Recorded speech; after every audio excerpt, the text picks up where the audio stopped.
Hello and welcome to another Let's Play of Eldfall Chronicles Northern Wind. As you can see here, we are already at Quest 4, the Hilltop Temple, and this introduces the Chaos deck, which composes of a few cards, and I already have shuffled it so that we can now go to the, let me just flip the site open. We can go to the weather check. So, at the start of the quest, reveal the top 4 cards of the Chaos deck. If a weather card is revealed, apply the effect immediately. If multiple weather cards are revealed, select one to apply. Shuffle the remaining cards back into the Chaos deck, and furthermore, it goes on with page 17. So, basically, with this set, we will now reveal the top 4 cards to see if we get any weather. We have Terror's Embrace, we have Dense Haze, so we have the first weather, Illusionary Ambush and Sudden Ambush. With all these 4, we have one weather card. I will just put it next here to remember. So, if there's no weather effect, apply this card. The entire field is considered hazy environment. If there's another weather effect in play, discard both cards. So, let's see what the hazy weather effect marks. Environmental. Here, no range attacks are through from outside. No range attack against target inside. Half attack modifier. Attacks with melee reach 1+, suffer -3 attack modifier. So basically, all our range combatants, these two, are more or less out of order. Let me just see if there is a little bit more insight in the core rulebook. So what happened? Advantage, environments, and hazy. Here we are.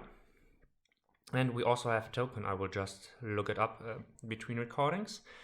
Range attacks cannot target models through this environment. Range attacks from within the hazy environment or against a target within it suffers a half attack modifier, while melee attack suffers a -3 modifier. So, basically we have continuously -3 and range attacks are halved only. So, with all that said, let me reshuffle the remaining 3 cards. Let me put out the weather condition. And then we will start with the 4th quest. Okay, I have reshuffled the Chaos deck. I have put down the Hazy Environment token. I will try to keep it close to the heroes just to remember that we have the Hazy Environment. And now let's go over to the introduction, the narrative part. Following the main path, you reach a vantage point where the sacred temple comes into view, and so does the rest of your party. Relief washes over you as you regroup, a fleeting moment of calm in the frigid morning air. A few snowflakes drift lazily from the sky, but the weather holds, offering a brief respite. You press on along a narrow ridge, sense sharpening as you near an ancient, weather-worn bridge. Beyond it lies the temple, the planned rendezvous for your expedition survivors, yet something feels wrong. Crouching low in the underbrush, you fix your gaze on the temple. Moments later, a hulking brute lumbers into view, arms laden with weapons and tools. He vanishes inside and reemerges empty-handed. The realization hits. The temple has been overrun, repurposed as a cache for pilfered items. You exchange tense glances with your party, preparing to cross the bridge. Swiftly, you hope to find any survivors. Here we can see the gaming field, and we have here the unstable bridge, which was just mentioned. As for rules, I mentioned earlier the construction of the Chaos deck, and it also remains for the rest of Arc 1. And now we have a Fate check, Sense the Veil of Death. If you have Fate C, and if we take a look, we all have Violet Fate C. Then, Nara may perform an int -3 roll. If successful, resolve encounter 1 immediately. So, Nara has an int 13, -3, we needing a 10 or less, and we rolled a 12. Therefore, we will not resolve it immediately, and therefore we will continue on with the crest rule. Unstable bridge. Only one hero can occupy a single space in the unstable bridge tile at a time. Other heroes cannot move past them while on this tile. However, vengeful spirits ignore this rule and can move into any space on the tile regardless of other models. Quest ends leave the field through exit. They may not leave if there are hostiles present in 30A. So basically the temple courtyard has to be clean before they can exit. So, with all this said, I will just have a look at it, and I realized that I forgot the activation points. So, I will just put them out and I will come back immediately. Okay, now we also have the opposition as well as the activation points I forgot. So, now I assume that we can start. And I think I will start with Sagan.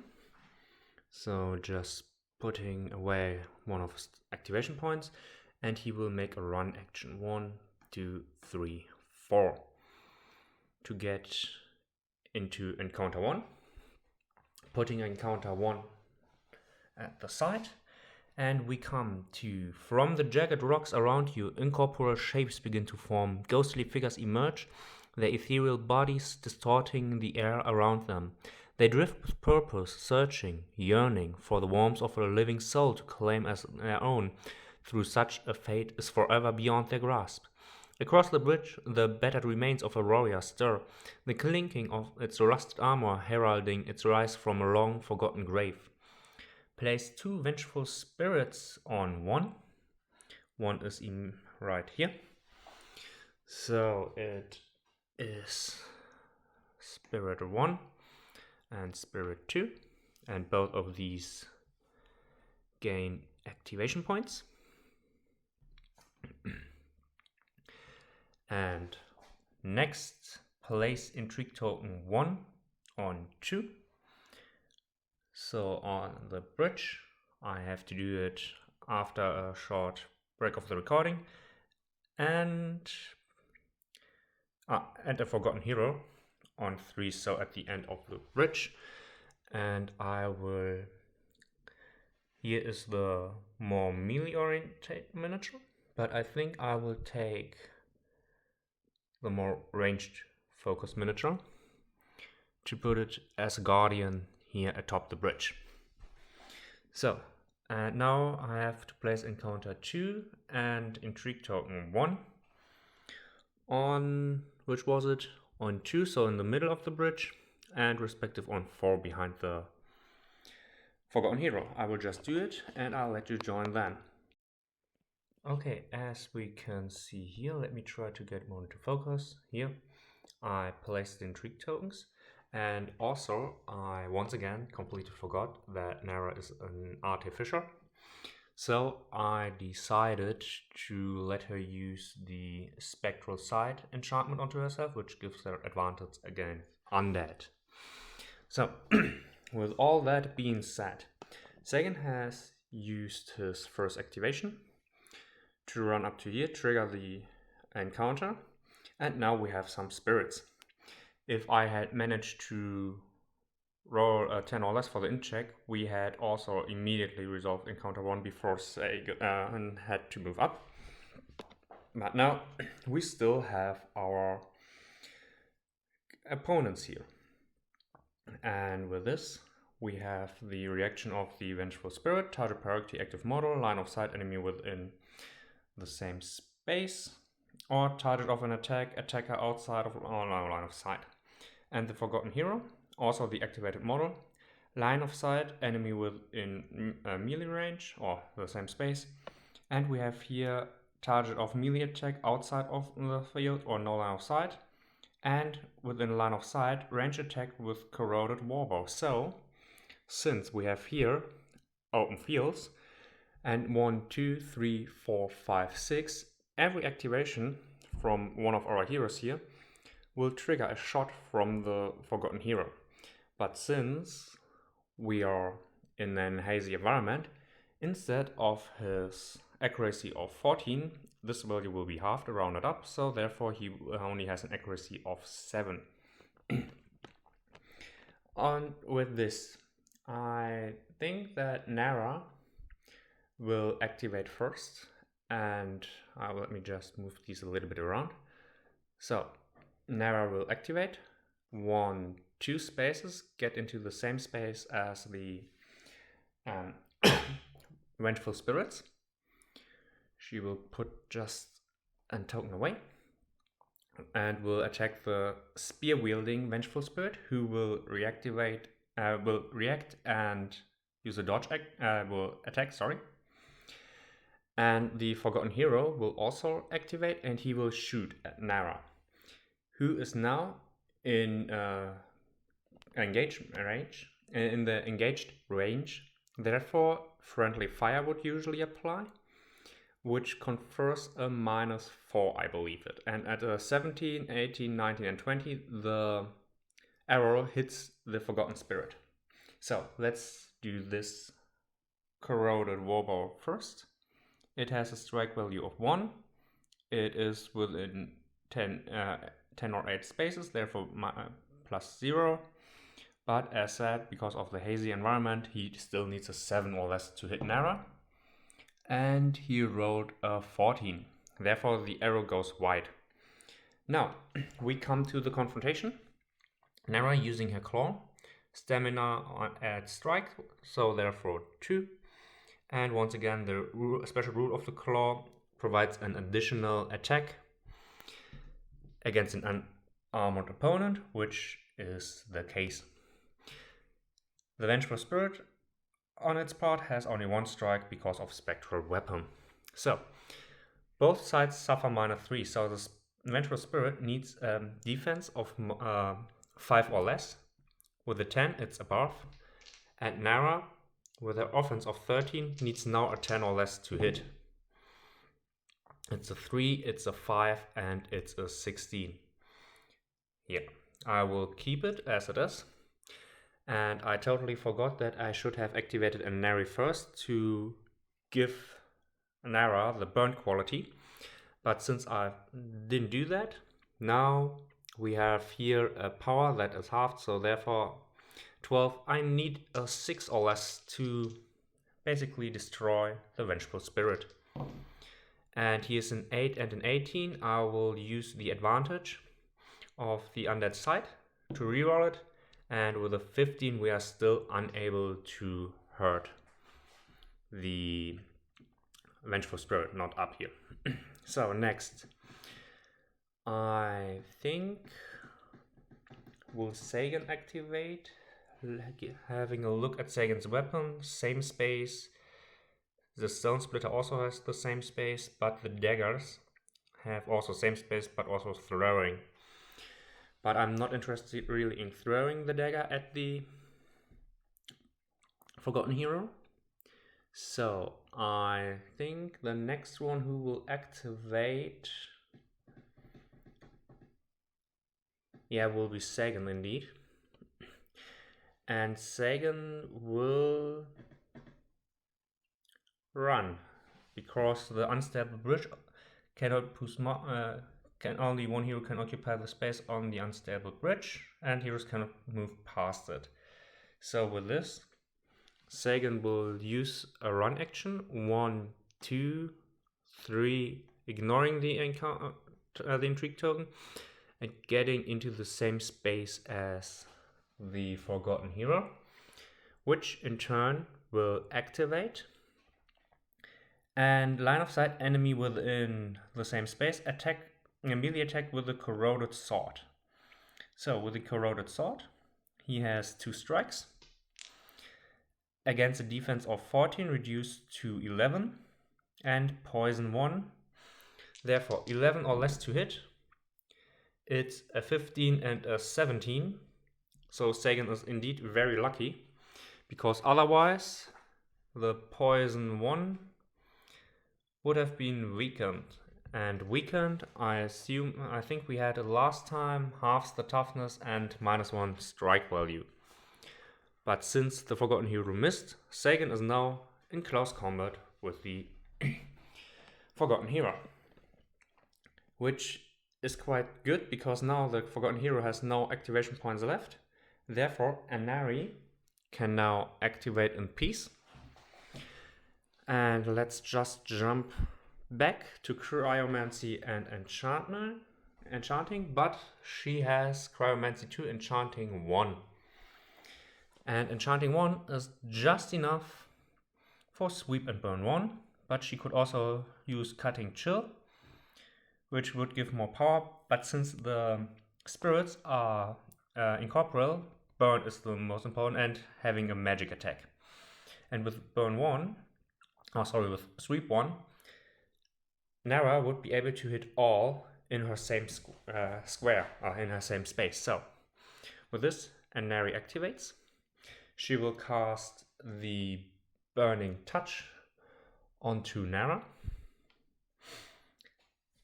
And now, Nara once again will activate, attacking the same spirit, which in turn will also react by attacking Nara again. So the same as previously. The Vengeful Spirit needs a 5 or less. It's a 12. Nara needing a 10 or less. 6, 13, and 15. Therefore, 2 hits. And now let me just have a look how Sweep 1 is worded. Because I want to know if it allows a dodge or not. And we have the status, classes, skills, melee. I will stop the recording for a moment, look it up, and I'll come right back to you. Looking at the Sweep 1 rule from the rulebook, on a successful attack roll, all modes within the same space and adjacent space within line of sight and melee weapon reach suffer a hit. So, since this is after the announcement of reaction, this Vengeful Spirit is not allowed to dodge the attack, since it was not the original target. And it will only react if it's line of sight enemy within melee attack. Melee attack or target of an attack outside of or no line of sight to the attack. So we could let me just say that it makes an attack of opportunity, also reacts, trying to hit Nara with a 9. It needed a 5 or less because of the hazy, so it misses, but Nara hits once, and with this both, rolling for her original intended target. Since her toughness is now not half, she needs a 12 or less. And with a roll of 6, the first Vengeful Spirit is banished. And now because of the Sweep 1, this Vengeful Spirit is also hit, needing 12 or less. And with a roll of 4, the second Vengeful Spirit is immediately banished too. Which was quite a successful turn for Nara.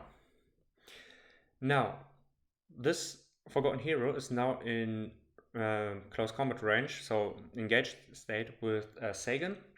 Therefore, I would have to risk Friendly Fire. Even when Sagan is fearless and he can become Panic, this is still a -4 additional to having his range attack halved. So, therefore, Theros decides to walk his 3 spaces, or 1, 2, 3, 4, 5, 6. He will run up to here. And now let's have another look at Cryomancy 2. It has a range of 8 or a spray of small. So Water Leash, Knockback 2, all sizes except Colossal and Epic. And Stamina. So with this also her range would be halved. And Burning Touch, Ice Spike sounds good, slowed, and becomes slowed on a hit here.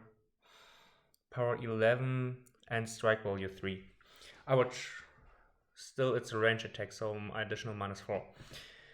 And let's see if we have something to buff our allies, like Cutting Chill. Melee attack gain +2 power, hits the target with melee, becomes immobilized. or the Burning Touch.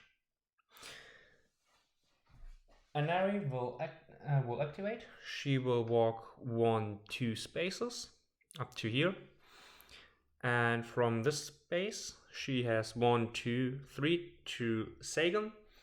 And she will use her Enchanter ability to cast the...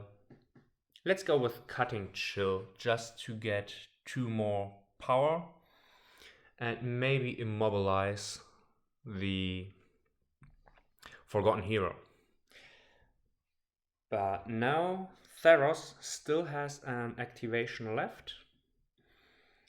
And Theros will activate and 1-2. He will walk up to the Forgotten Hero 2.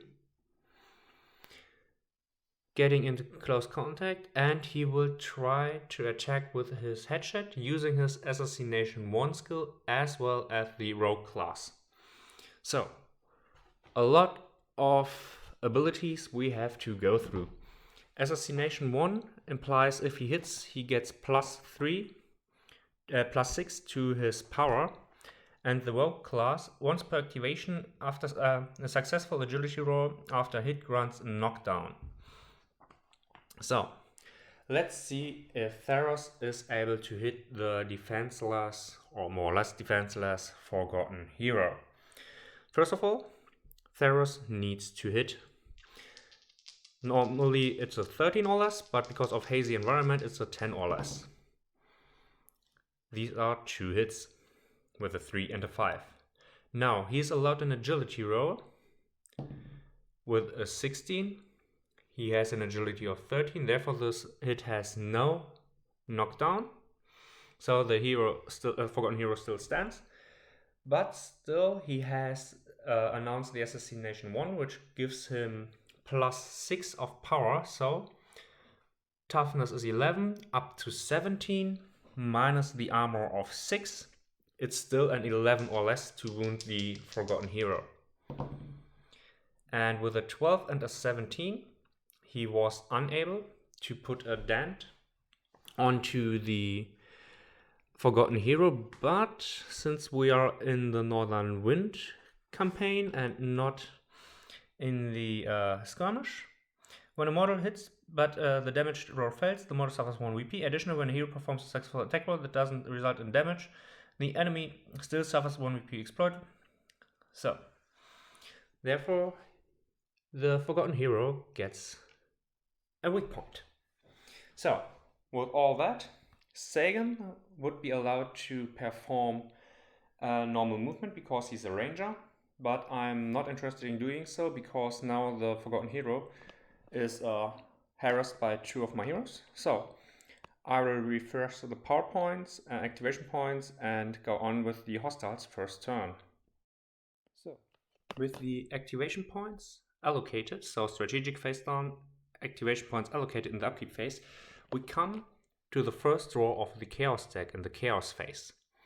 And we get Heavy Snow. If there's no weather effect, apply this card.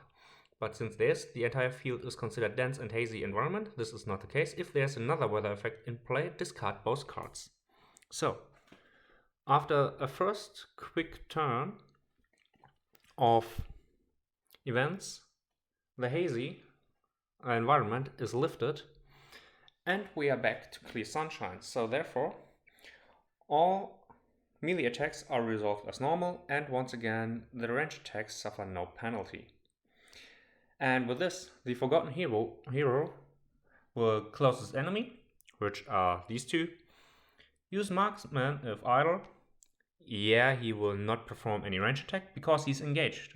Walk into the same space, it's already done. Enemy within the same space, melee attack with Corroded Sword. So the Corroded Sword, and we can choose which one we want to engage. Looking at the defense value, Sagan has a defense of 14 here, and Theros only of 8. Theros has an agility of 13 and Sagan of 10. So the Forgotten Hero will target Theros because he has only an agility of 13. Sagan could use his protector skill to spend an activation point, move up to half his speed, so basically 1 square, and become the new target of the attack. In this instant, Theros will try to dodge by himself, and Sagan will attack using his fencing 3 skill.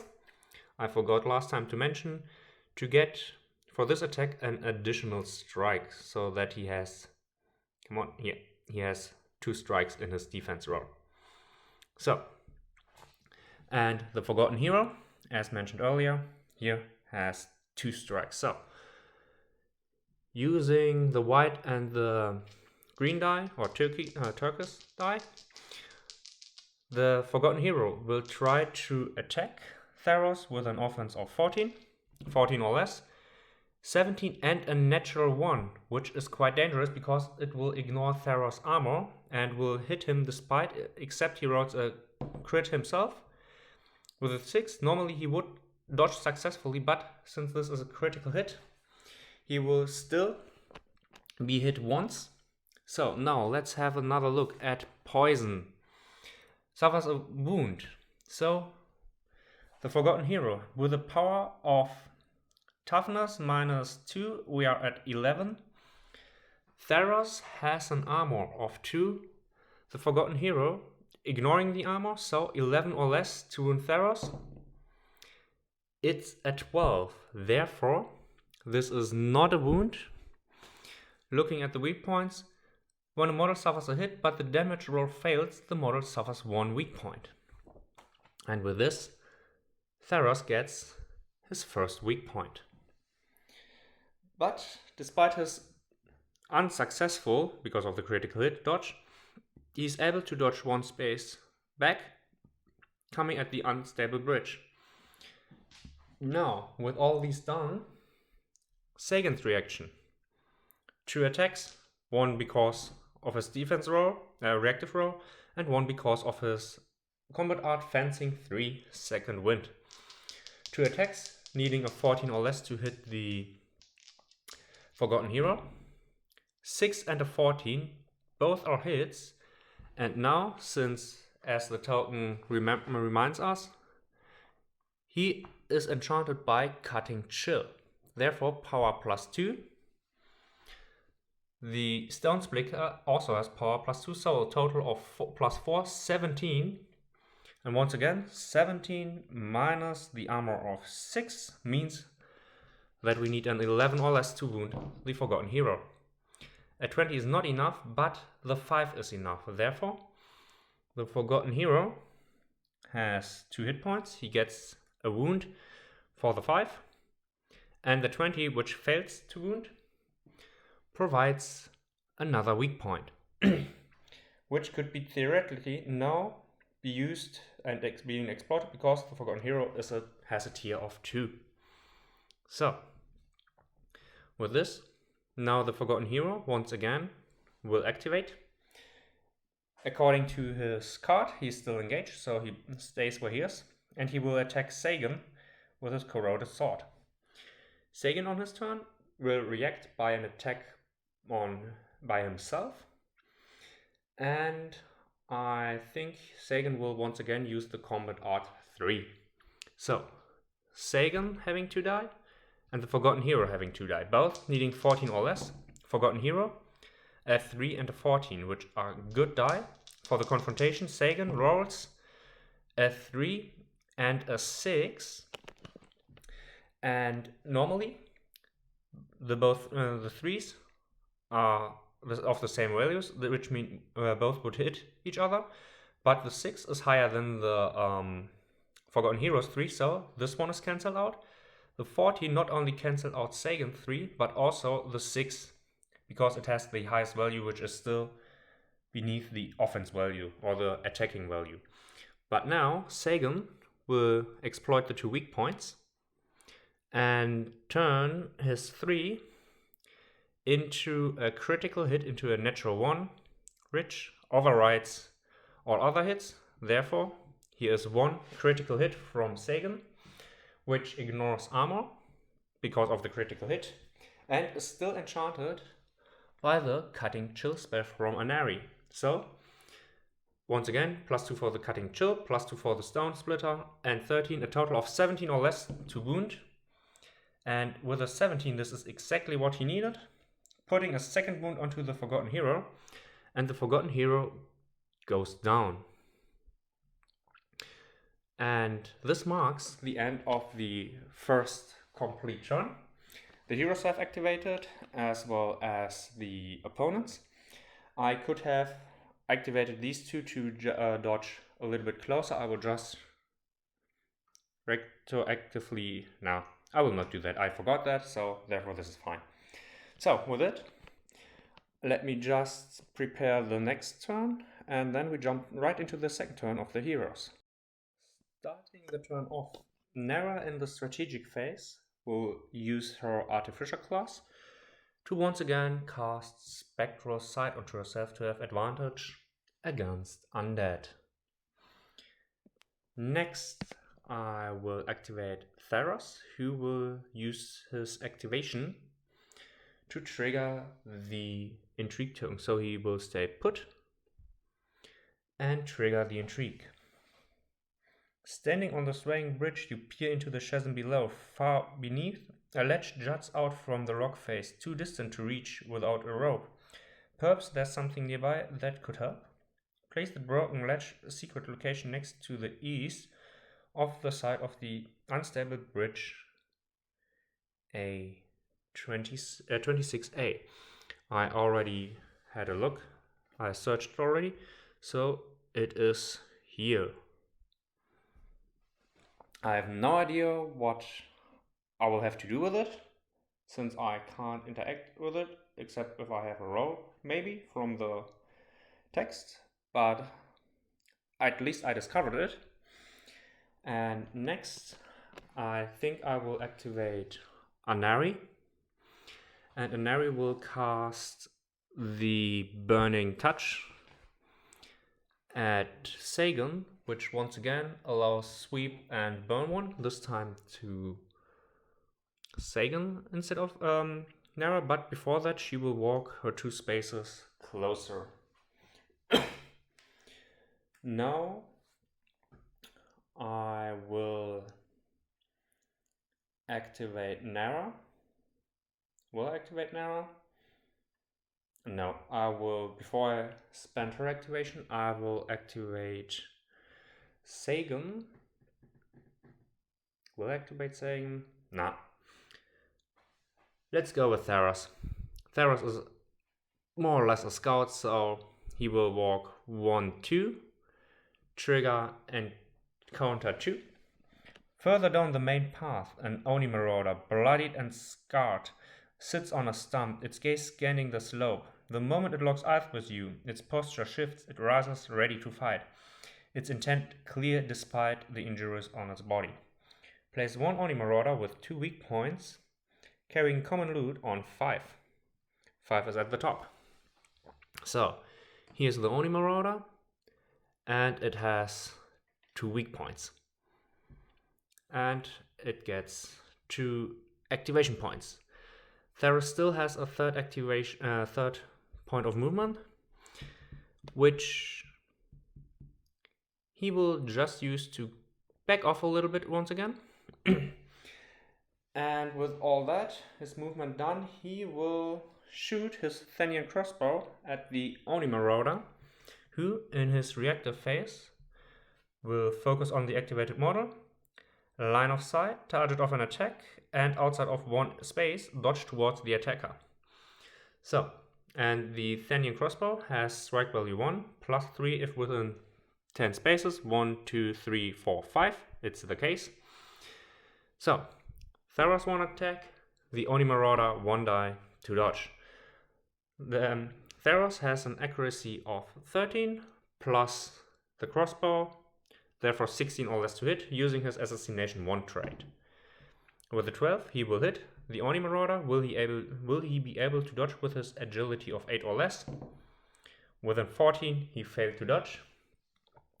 Nevertheless, he is allowed to get 1 space closer to the heroes, losing 1 activation point. And now, the power of the Thenian crossbow is 13, plus Assassination 1. Therefore, it's a total of 19 minus the armor of 3, 16 or less to wound the Oni Marauder. And with a 10, this is enough to put the first wound onto the Oni Marauder. So, Theros is out of activation points. But Sagan is able to activate.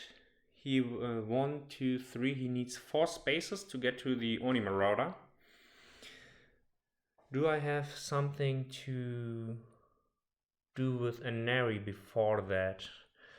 Knockback 2, immobilized on the next, slowed, burning touch. Otherwise, she really has nothing much to do. So the Oni Marauder has 2 spaces, 1, 2, 3, 4, and then he would be able to attack here.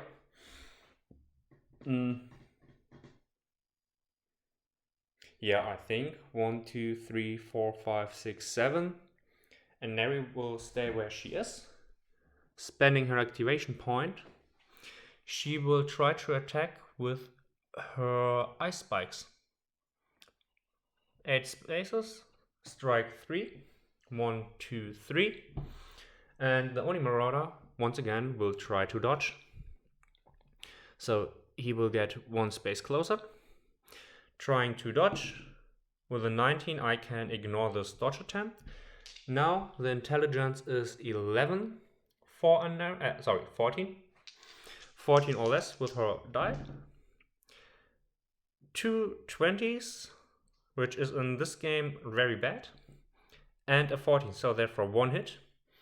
Power of 11 and the armor of 3, therefore 8 or less to wound. It's a 12, which is not enough, but it is enough to put another weak point onto the Oni Marauder, and it is slowed, which is quite nice because the slowed condition let half the speed value. Therefore the Oni Marauder has only a speed of 1, 2, which is great because now we have still Sagan and Nara who can activate, and I will activate 1, 2, 3, 4, 5, 6. I will activate Sagan first, who will spend his activation point and now moves.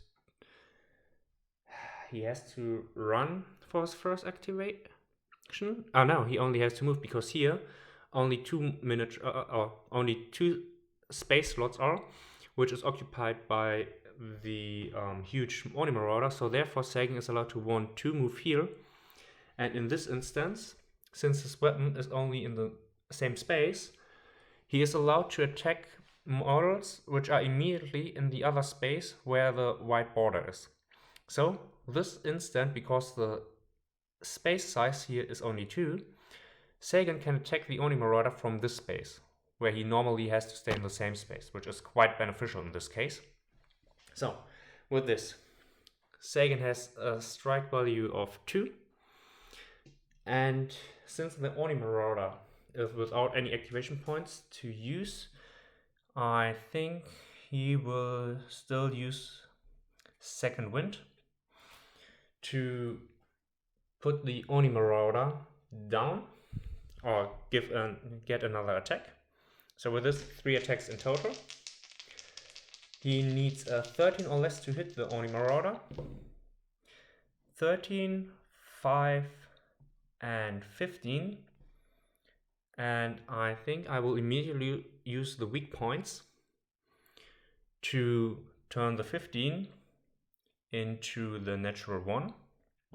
So we have these 2 attacks, which are empowered by the Burning Touch.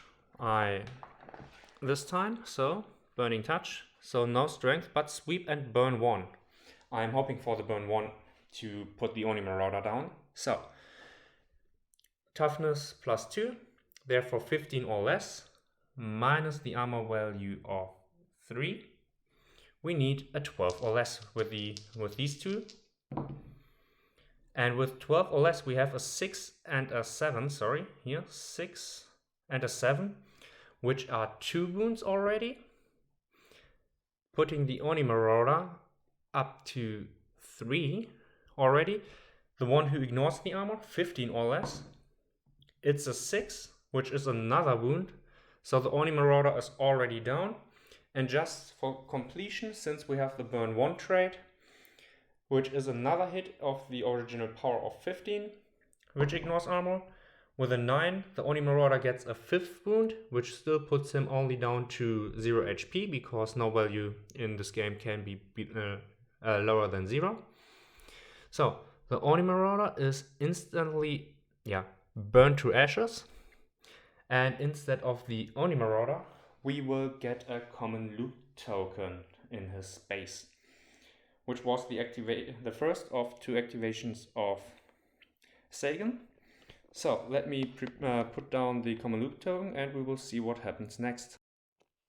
Only having put down the common loot token and having read that after interacting with the common loot token, read secret log A02, I will interact with the common loot token. So Sagan activates, he moves 1 space up, spending his next activation point. Since we are here at the common loot chart, let's grab a die and see what we will get. We have rolled a 9, and a 9 is 1 war club. So we looted 1 war club. Let me just check it here. These are the specific ones: specific, rope, lantern, short sword, spear, buckler. This way you guys can have a look at all the artworks. And here we have it, the war club. Two-handed, armor piercing and stagger with a power +3 and range 1, but only a strike value of 1. So it has a weight of 3, 4, 5, 6, 7, 8. So with this, Sagan is actually encumbered and unable to move further. But I will not ignore it, or for the moment I will ignore it. I will handle it later, because right now, after interacting with the loot token, so we interacted with it, read secret log 2. Careful, spoiler. So, stopping to catch your breath, you take the opportunity to survey the Oni's hulking form up close. A length of rope securing grim trophies catches your eye. It might prove useful. You gain the rope item upgrade I just put back. So, while on 3, which is the upper level here, so where Theros is currently standing, a hero may perform, interact, and discard the rope item. If they do so, remove Intrigue 1, place a pair of Intrigue E tokens, 1 on 3 and 1 on space A, 1 on 3 and 1 on which square? 1 on 3 and 1 on space A of the secret location tile. Okay, here at the top. Here it is. And A. Okay, maybe it should be like this up here. Okay, obviously place 1 Intrigue 1 token on B. B is here at the other up corner. And place 1 Intrigue token 1 on B and 1 Intrigue token 2 on 8. 8 is here at the back. Okay. The Intrigue token 1 and 2 are connected as are Intrigue E tokens. Heroes may move between corresponding tokens with climb. If a hero moves to 8, trigger and resolve encounter 3 immediately. It has not yet been triggered. If it has not been triggered. Okay, so we have discovered another way around. Sagan moved and spent his activation. I will just put down all the tokens mentioned in this secret log, and I'll see you then. Looking at Sagan's inventory, we have the Stone Splitter, which has a weight of 2, 2 daggers for a total of 4, Short Sword 5, Rope 6, and the War Club with 3 up to 9, sorry. So inventory of 6. He's definitely over encumbered. Nara is still able to activate. She will activate first. First activation, movement of 3. She will run. 1, 2, 3, 4, 5, 6. Next, she will once again activate. 1, 2, 3, going next to Sagan, and she will use an interact action, turning this way, and with the interact action, she will grab the War Club. I think this makes the most sense because against unarmored opponents, her claws are good, and otherwise here armor piercing and stagger might become useful. And with this, Sagan is up to 6 inventory slots, so he once again is able to move. And we have the War Club here at Nara, who now has 3 slots out of her 4 occupied, because these two have neither weight or quantity.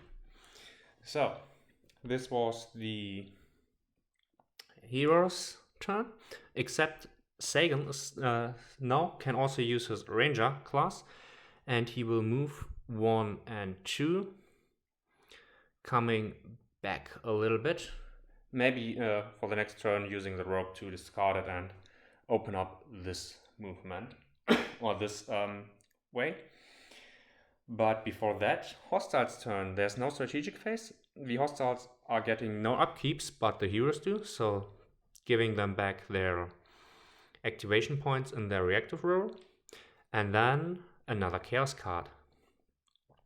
Sudden Ambush. Spawn 1 tier 1 hostile on the space that has an intrigue token and is closest to the entrance. We have here an intrigue token. Closest to the entrance. If there are no intrigues, spawn the hostile 1 space behind the last hero. Luckily, we have an intrigue token here.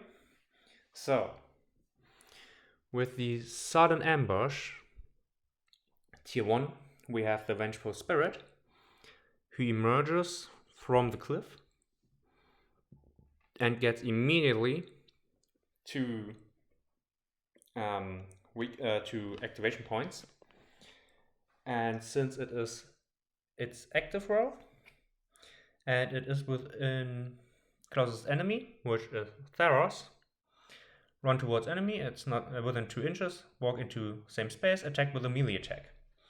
So, the Vengeful Spirit will attack Theros, and Theros will activate to dodge, and Sagan will use his Protector ability to become the new target of the attack.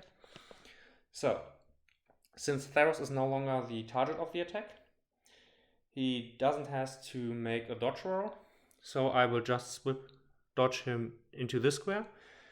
He has 3 squares here, so he's even allowed to move 2 spaces, so he gets up to here. Sagan moves 1 space up to here, and he doesn't oppose the offense 10 attack of the Vengeful Spirit. With a 2 is enough to hit Sagan, and it ignores armor, has a power equal to its toughness, so 10 or less to wound Sagan. It's a 20, which is not enough to wound Sagan, but enough to confer a weak point to Sagan. So, next attack will be against Sagan, and Sagan will react by attacking the Vengeful Spirit. And this time I will recall Nara and Anari will dodge. So Nara will dodge 1, 2. Anari will dodge 1. And Theros will keep his activation point. So let's go with it. The Vengeful Spirit, needing a 10 or less, rolls a 7. Sagan, 1 for his reactive roll, and he's using the second wind, so 2 strikes, needing a 14 or less. 12 and 13 both are enough to cancel out the 7 of the Vengeful Spirit, and since he still has the Burning Touch quality as indicated by the enchantment token, he has the Burn on Sweep 1 trait, therefore his power is not halved, and because he's using the Stone Splitter, he still has a total power of 15, and with a 9 it is enough to destroy the Vengeful Spirit immediately, only having suffered 1 weak point. So, with this, let me prepare the hero's turn, and I'll see you in their third turn. Okay, sorry if the miniatures are just not completely 100% where they stood. I was in the middle of my next turn when my tablet, which I use for recording, just crashed, so I put the miniatures back where they are, but I did not so much right now. All I did, the first thing I wanted to do, let me just put the activation points back so that you can follow what I wanted to do. Sagan activated first. He put down the rope, so basically discarding the rope in according to the secret lock to open this passage. I decided that Nara will use Spectral Sight to once again have advantage against Undead, and I wanted to go with Nara as well as with Theros, because both of these have the climbing skill, and Stealth to go 1, 2, 3, 4 as a run action, and Theros 1, 2, 3, 4, 5. That these two are ready for the ambush. And next I wanted Anari to activate, and she would like to use the run action 1, 2, 3, 4, going up to here. And finally Sagan with his last activation would also use the run action 1, 2, 3, 4. Here was previously the encounter 3 I forgot to put down. And now Sagan is back at the door, and I was in the middle of reading the narrative when my tablet crashed. So let's try it again.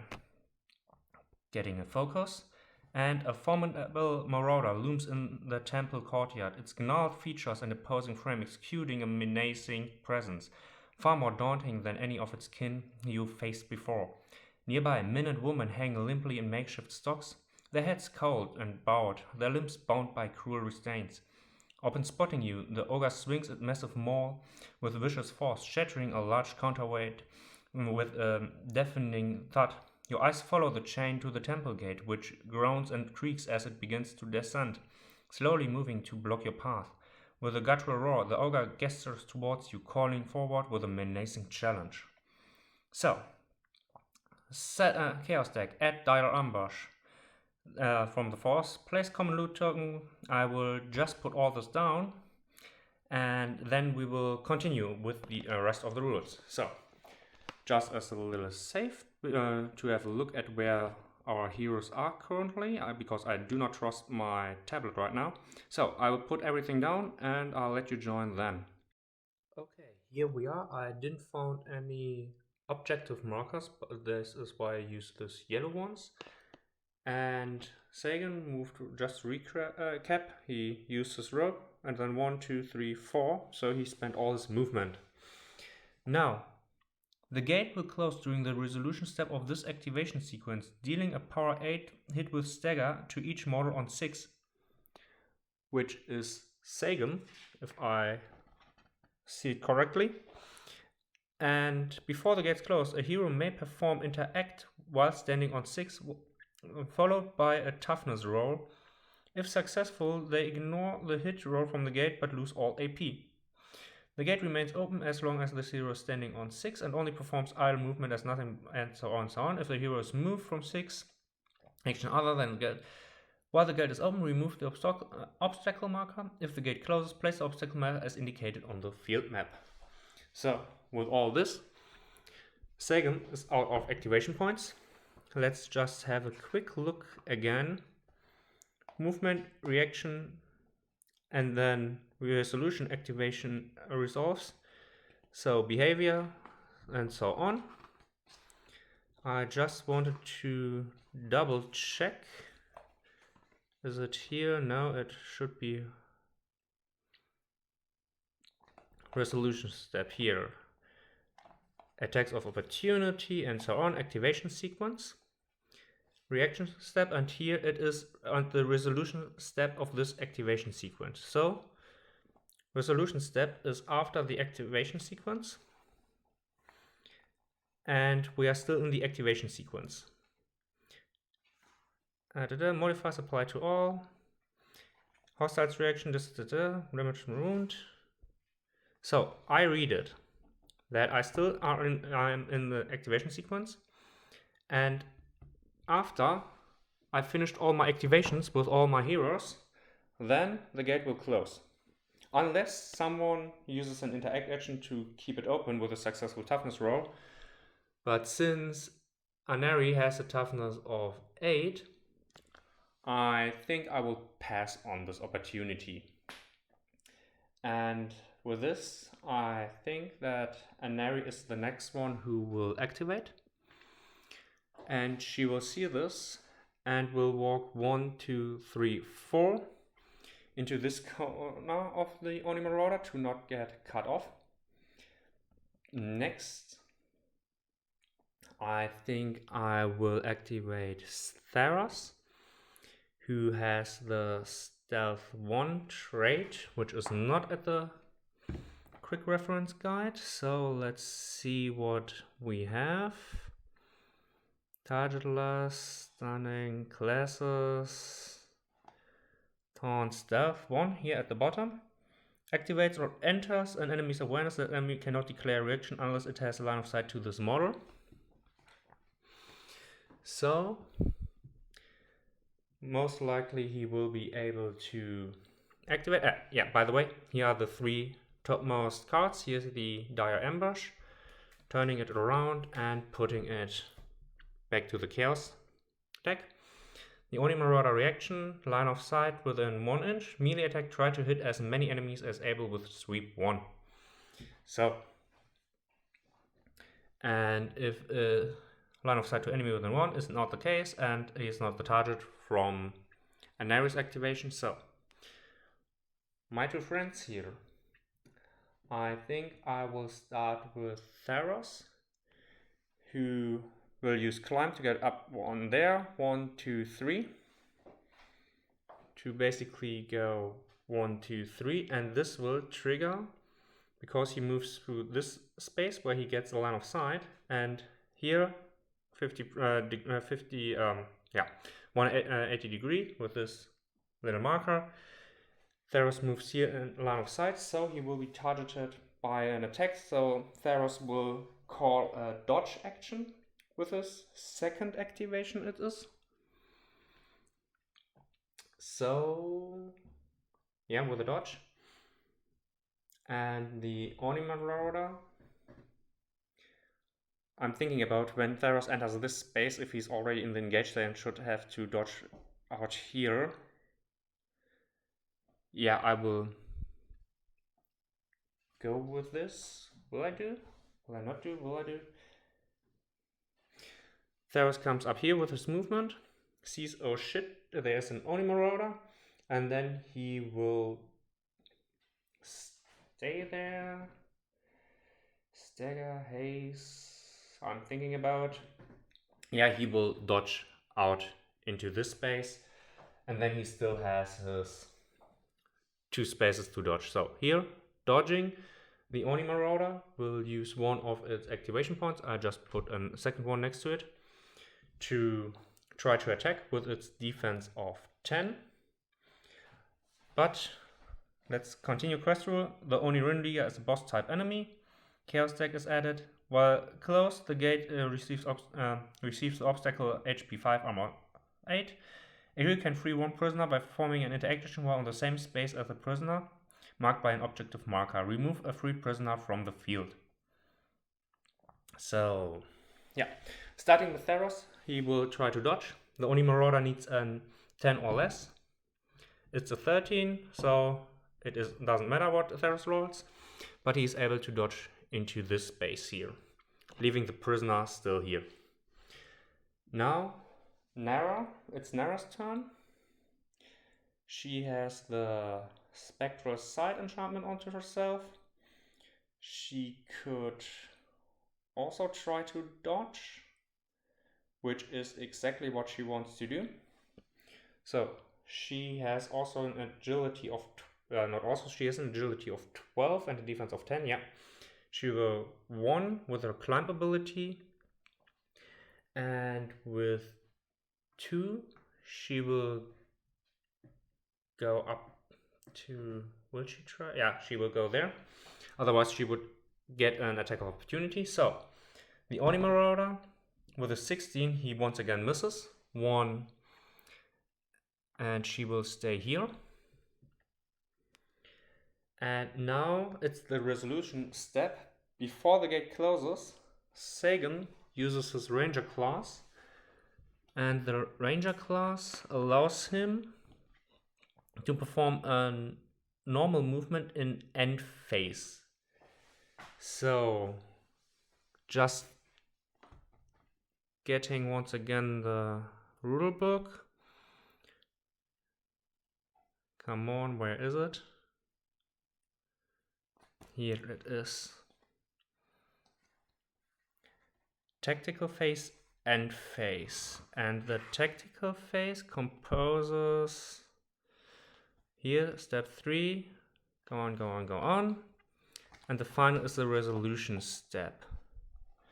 And all required rolls are performed if applicable. Confrontation rolls are resolved.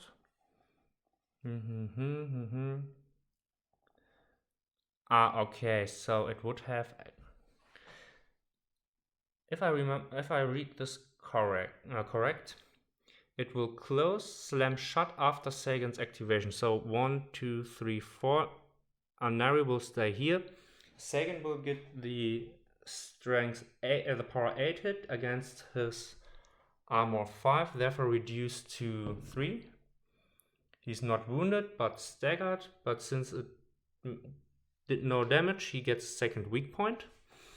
And it's closed, and with this, Anari will change her activation, and she will go 1, 2 and use a climb action to climb down. Sorry, that changes a little bit. Anari will go down here, and these two will stay where they are, and yeah, stay where they are. And then Sagan will want to use his Ranger in the end phase to come back. Sorry, I think this is the correct order, that the gate closes, and normally my idea was to go through the gate with Anari and Sagan, and with the other two go up there, but this doesn't make any sense in this instance, so they will stay where they are. Closest enemy, activate first, use demon when able. Since he cannot perform an interact, he stays where he is, because he cannot move through the gate. But we will still use it to draw a chaos card. Raging Animus. The highest tier hostile gains 1 extra AP. Here it is. Shuffle this back into the chaos deck. So, I will just put the ambush card out because it should be the 4th, now the 3rd. And I will put the Dire Ambush as the 3rd utmost. Terror's Embrace. Here it is. Dire Ambush. I will put that as the 3rd utmost card, so 2 cards between it. I will prepare the hero's turn afterwards, and yeah, I'll let you join then in the hero's 4th turn. Okay, as I said, I have shuffled the chaos deck. Dire Ambush will be the 3rd card, so still a few turns. I opened the weak points because a boss hostile cannot be pushed into the abyss, but only certain hostiles have the ability to exploit weak points. Detailed or exploit weak points are provided in the quest rules for the quest, and it is not the case in this instance. When drawing the Chaos Emerald, read secret log A3 before resolving the card. So, with this, it's the hero's turn. Sagan will use a climb action, so spending his first activation to climb down. 1, 2, coming up here. Nara will use her Leech Life enchantment this time. So gains HP, wound deal to an enemy without undead or concentrate, up to double its default HP. So, and with this, she has the War Club, 1 strike, offense 13. It's as good as anything can get, unless she will use, this might become dangerous, but I will try it.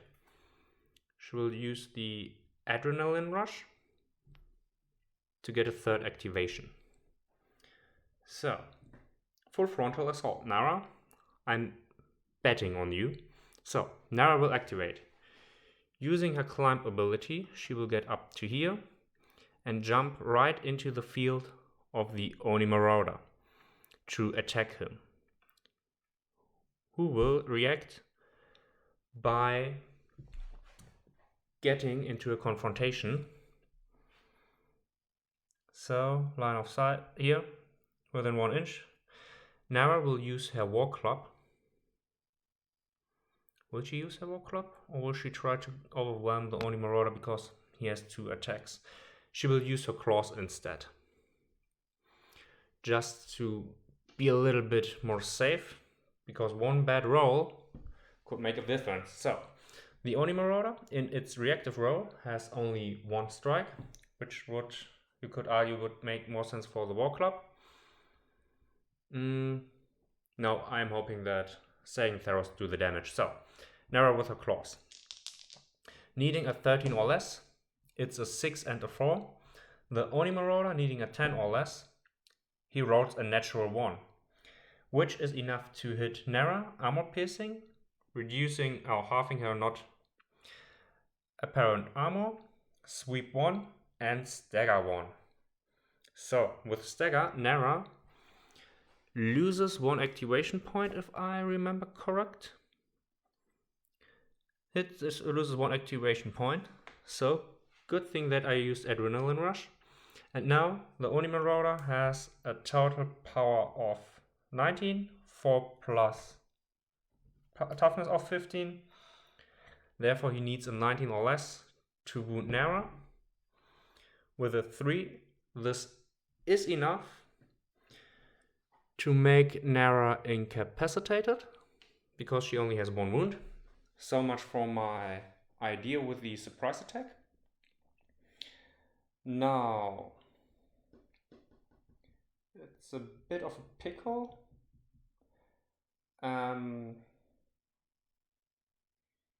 Yeah, Theros will activate. He will try a dodge.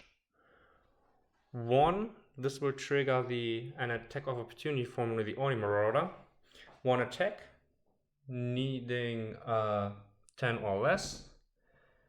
It's a 4, which will hit Theros, needing a 13 or less to dodge. With an 11, he successfully dodged. So 1 and then 1, 2 coming up here. Now, what to do with Nara? She's down.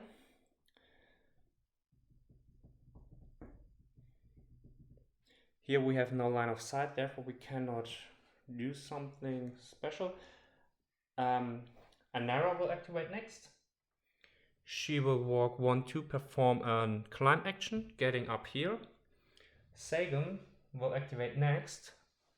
1, 2, also performing a climb action, getting also in this space.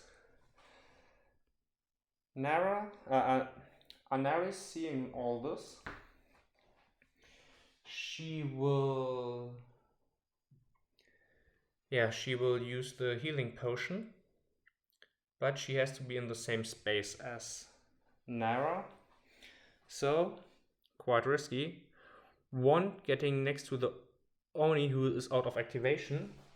She uses her healing potion, a consumable, granting 2 HP, remove bleed, blind, curse, cripple, poison, weaken. It's a powerful item, but I think it is good that Nara can get it. And now Nara can use her next activation, her third one, to activate and use her War Club against the now defenseless Oni Marauder. So needing a 13 or less to hit. It's a 3, which is enough. Now she has a power of 15 minus the Oni Marauder's armor of 3, rounded up. So she needs a total of 13 or less to wound the Oni Marauder. With a 6, this is enough to put the first wound at the Oni Marauder. So, let's get right to the Oni Marauder's turn, giving him his 2 activation points. Nara is fatigued. This is therefore she does not get any activation points because of her adrenaline rush, but the other 3 are getting 1. Now the Oni Marauder in his active phase targets the closest enemy, which is in this, before we go into this, Chaos card. Terror's Embrace. Choose the hostile with the highest tier on the field. We only have one, it's the Oni Marauder.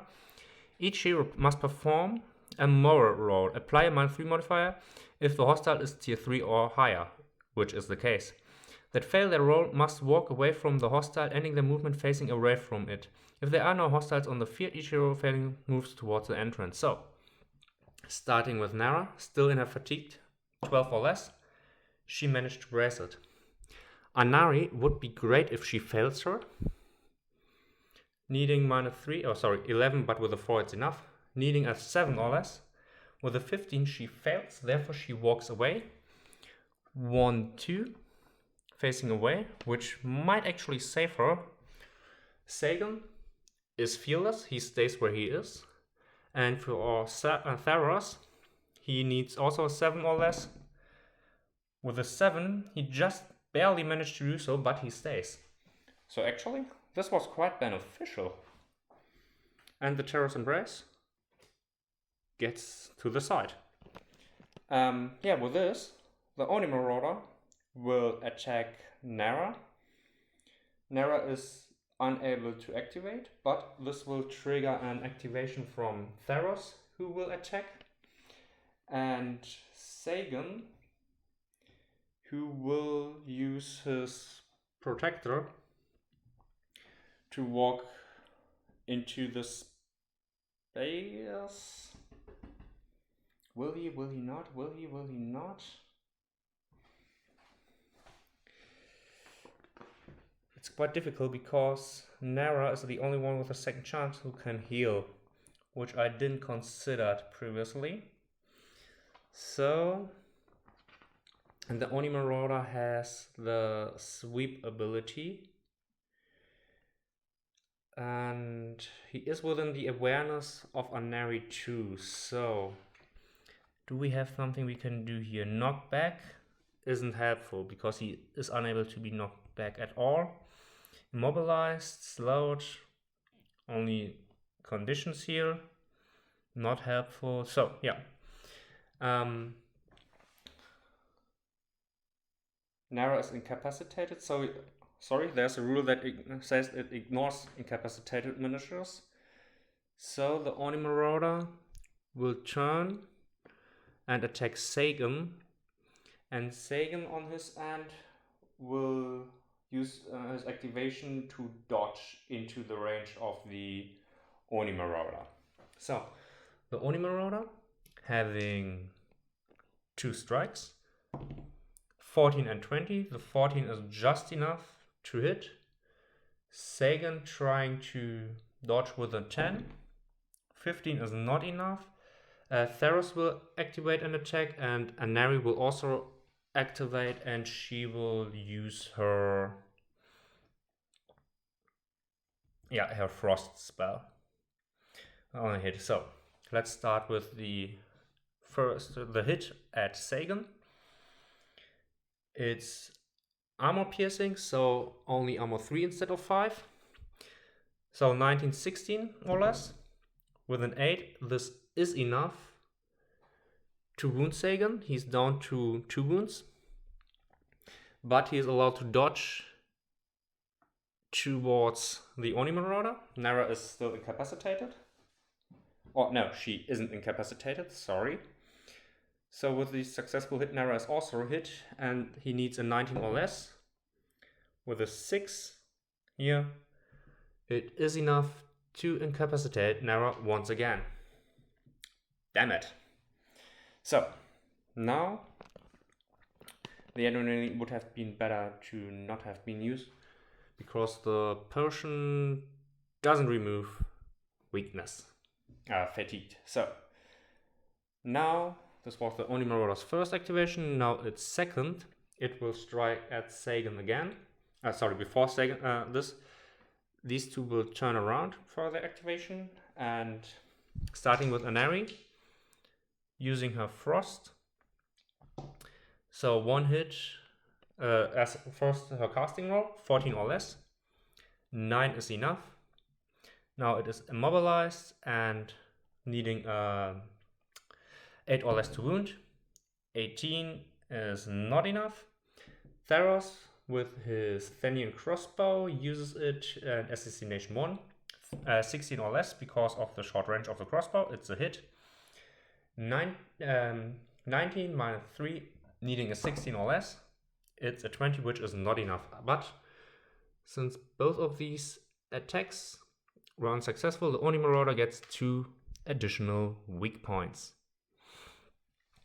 Now comes Sagan dodged into it.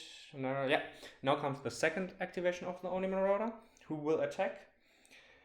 And Sagan will actually use his, let me just see, his Combat Art 1 Masterful Parry. Now he will use his second wind once again. I was thinking about using Masterful Parry to reduce the Oni Marauder's offense by 3, but then Sagan would have only 1 attack. So I decide to use once again. This time I will use the second wind to get another 2 attacks. Starting with the Oni Marauder. 4 and 14, this would be 2 hits.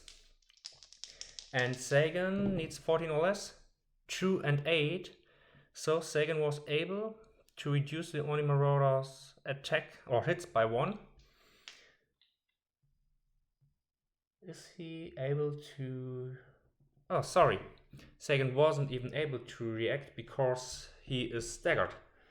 So with this, Theros and Anari once again will activate. Is here anything that can protect? Cannot protect. No, we can just do damage. So Ice Spikes and the attack. Sagan is hit 2 times. And he is down and out. So the 16 is enough to wound, I think. 19 minus 3. Yeah, 16 is enough. And the 11 far more so. So Sagan is also incapacitated. Not looking good. Both melee combatants are down. So, starting with Anari. 14 or less. These are 3 hits. With a 3, 8 and 6. Needing power 11 minus 3. Needing 8 or less to wound. Natural 1 and 1919. So it's another weak token and actually a wound. Next is Theros crossbow. It's a 3, which is a hit. So he once again needs a 13 or less to wound. And a 17 is not enough, but it's a 4th weak token. So, with all this said, the Oni Marauder leader finished his turn, and the heroes are getting the activation points, at least the 2 remaining ones. And in this instant, I think that Anari will activate first. She will move 1 square, getting out of line of sight from the Oni Marauder, who is still able to dodge because of the awareness of 1, 2, and 3. And she will once again attack with Ice Spikes to slow it down. And the Oni Marauder will try to dodge. So the Oni Marauder, needing an 8 or less, is not successful. Just putting away 1 activation, as I do for Anari. Anari needing 14 or less, and I will have 3 hits. I will use this. I will turn one of these. The 13 I will turn into a natural 1, removing 3 weak points, just to get a critical hit at the Oni Marauder. So the non-critical hit, the Oni Marauder dodges 1 square. Then 2 hits at 8 or less, 2 12s, which is nothing, and then 1 hit at 11 or less. It's a 6, so it is a wound, and the 2 other hits, who were unable to wound the Oni Marauder, put up another weak point. I will just switch these out. So here we are. Now Anari will activate immediately a second time, and she will cast... Will she cast Frost to make it immobilized? She will cast Water Lash to gain the knockback trait, because if I remember correctly, the knockback trait is not here. So let's see what we have, where we have it. Classes. Fearless, ignore, knockback. A model moves 2 X spaces away from the attacker. The direct choice, the trait does not affect the 2 sizes or more. Okay, so it can't affect the Oni Marauder because the Oni Marauder is 2 sizes or more larger. So we can save this up, and she will cast the Frost Spell to immobilize him. It's only a strike 1, and the Oni Marauder once again tries to dodge. With a 5, it is successful to dodge unless Anari managed to roll a critical hit, which she doesn't. So the Oni Marauder dodges up to here. Out of activations. Now Theros will activate, and Theros will use his first activation with his Thenian crossbow and assassination 1. 16 is just enough because the crossbow confers a +3 to his accuracy of 13. Now 19 minus 3, needing a 16 or less to wound. It's a 3, which is enough to wound the Oni Marauder, putting a 4th wound onto the champion, and he is down. So down he is. Good. With all this, Theros has another activation. He will go up to here and spends his first activation to release the prisoner, or no, he will have a look at the loot token. I am hoping for something like medicine or similar. So let's see. Theros rolls a 15, which is a headshot. So let me just look at the deck if I have another headshot, and I'll let you join then.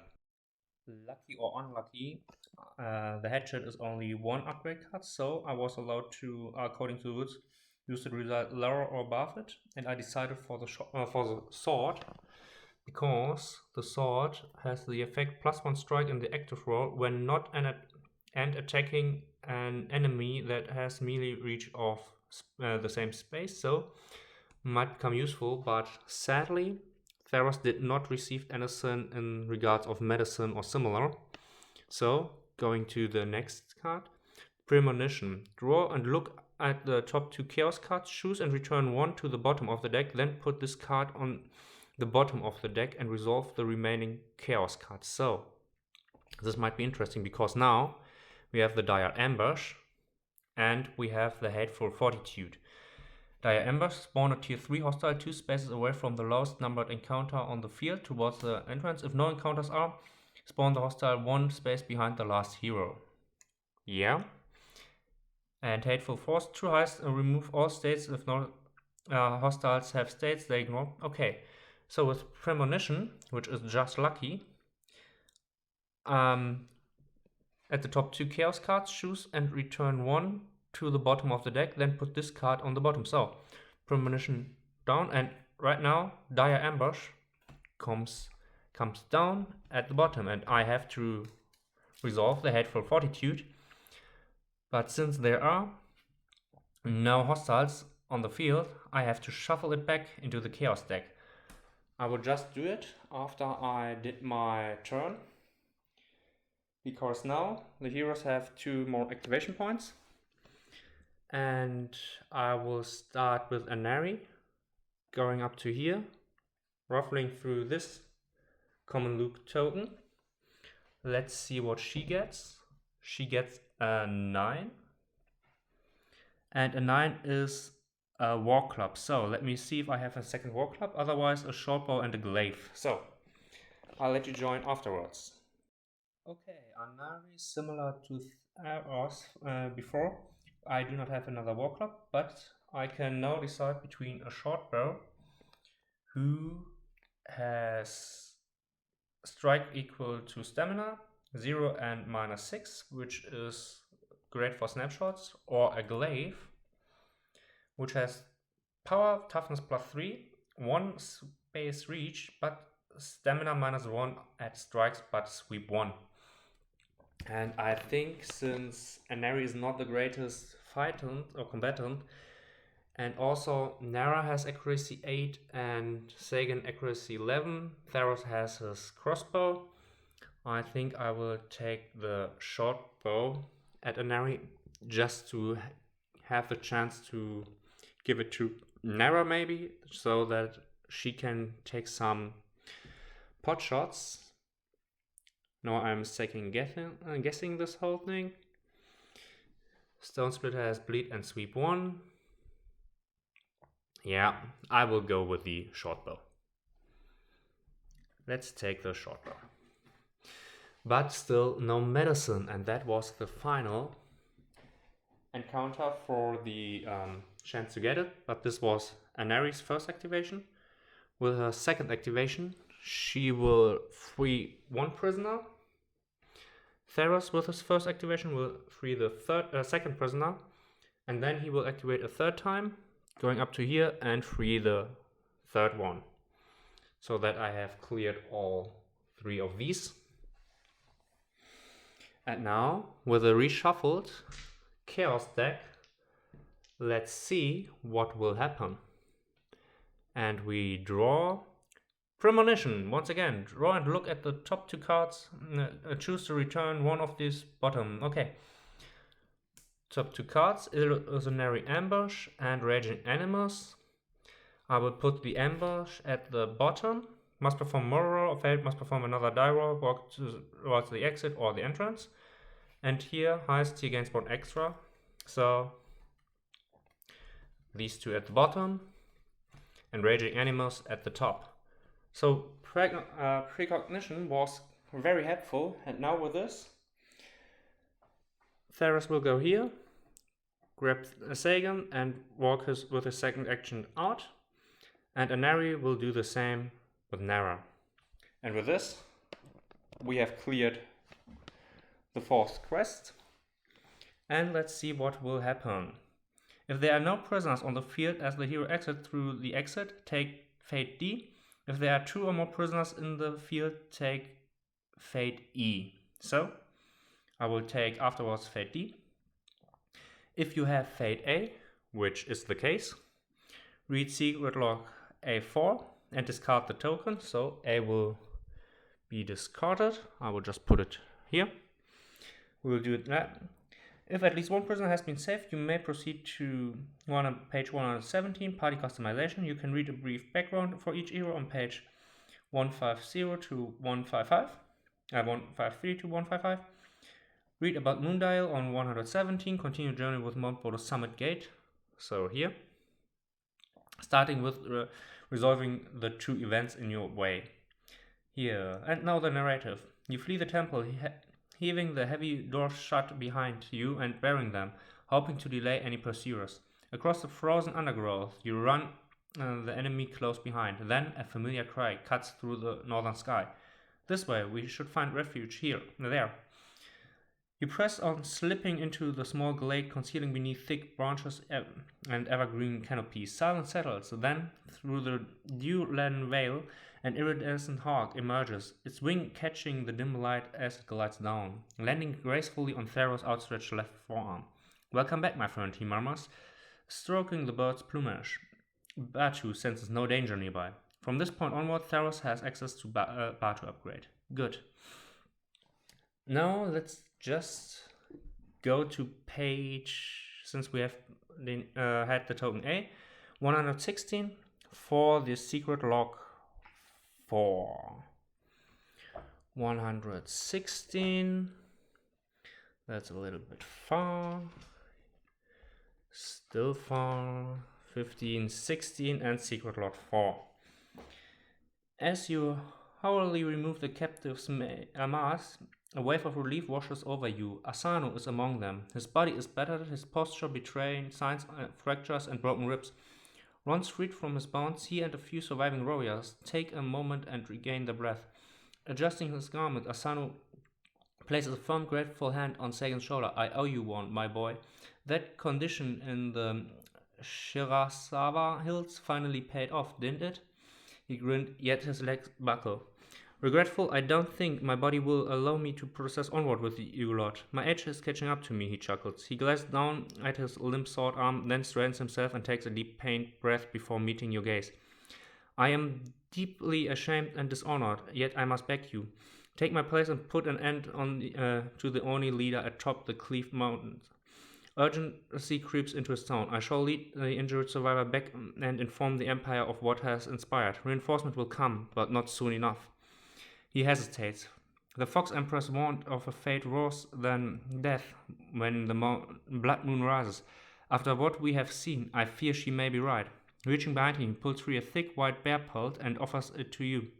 The fur is striking, dense and coarse. As your fingers brush over its surface, you feel something sewn into the fabric, a small waxen talisman. More of them are scattered across its back, intricate seals carefully stitched into the hide. Asano nods toward it. "A cloak fashioned by the kitsune from the hide of a cursed three-eyed bear I slew while serving in the Keshobarai. The seals ward against spirits. Wear it, it will protect you from the profane touch." The farewell is heavy. These may be the last friendly faces you see for a long time, and the trail ahead is as daunting as it is uncertain. Yet there is no turning back. Asano gathers his wounded and begins the descent. You glaze at your companions. Some stand ready, their weapons gripped with quiet determination. Others linger, lost in thought, burned by all that has passed and all that is still to come. Receive Warding Pal legendary item. Continue reading Party Customization and Moondial events on the next page. So, with this, we get the Warding Pal for Sagan. Resistance 1, Spell and Profane. So this is quite a great item, and now we have the whole matching outfit for the miniature. Okay, so I will grab the Fate token D. Fate token A is discarded, and Theros will get Batu as his upgrade. So with all this, I hope you enjoyed it. I will see what we will do with our 2 incapacitated heroes. Hopefully we find a way to revive them. But also the events and so on we will do in the next video. So with this, here they are, beaten but still standing. I hope you enjoyed this Let's Play, and I hope I see you next time. Bye!